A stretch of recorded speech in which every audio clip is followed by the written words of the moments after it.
फल होता है, बेलपत्री का फल, उसका जैसे गुर्दा, उसके अंदर का जो भाग होता है बेल का, वो गुर्दा।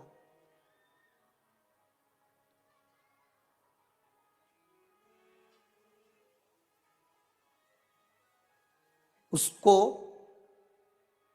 अग्नि में जलाकर उसकी भस्म तैयार कर कर छान कर जब जब आपके यहां विद्वान ब्राह्मण शिव जी का अभिषेक कराते हैं, पूजन कराते हैं, तो उसमें लिखते हैं पूजन के साहित्य में, बेलपत्री, धतूरा, दुर्वा, ये उसमें नीचे लिखेंगे भस्म।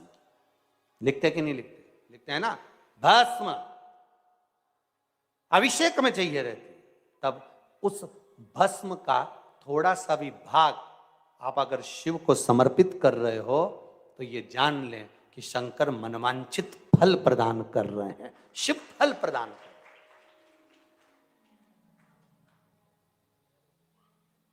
महाराज,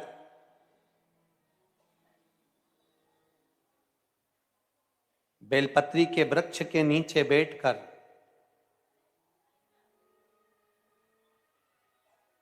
हाथ में एक बेलपत्र का पत्ता रखकर आप पंचाक्षर मंत्र नमः शिवाय, ओम नमः शिवाय, या श्री शिवाय नमस्तुभ्यम, या महामृत्युंजय मंत्र का स्मरण कर रहे हो, पर डंडी का भाग अपनी ओर, बेलपत्र की बीच वाली पत्ती का भाग बीच वाली उंगली की ओर रखकर अगर आप स्मरण कर रहे हैं और अपनी कामना कर कर बेलपत्री के वृक्ष के नीचे बैठकर उस पत्ते को सम्मुख रखकर बाबा से विनय कर कर एकांत में उस बेलपत्री के वृक्ष की छांव में, बेलपत्री के वृक्ष की छांव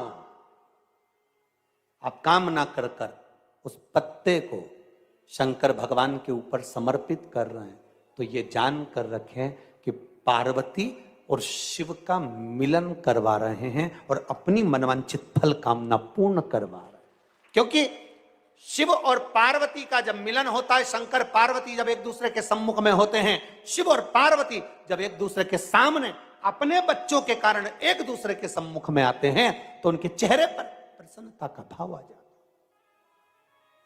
तो फल, मनवांचित फल की कामना आप जिस कामना के लिए कर रहे हो, विवाह के लिए, नौकरी के लिए, सर्विस के लिए, व्यापार के लिए, रोग मुक्ति के लिए, आप जिस कामना से कर रहे हो, बस उससे कहकर कभी सोमवार का दिन हो, क्योंकि शंकर जी को सोम प्रिय है, सोमवार का दिन, चंद्र का वार शिव जी को प्रिय है,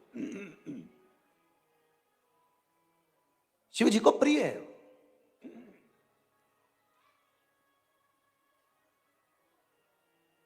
किसी ने पूछा, गुरुजी शिव जी की प्रियता चंद्र में? हां, क्योंकि चंद्र शीतल है, शंकर भगवान के कंठ पर विष है, शीतलता का भाव अच्छा लगता है।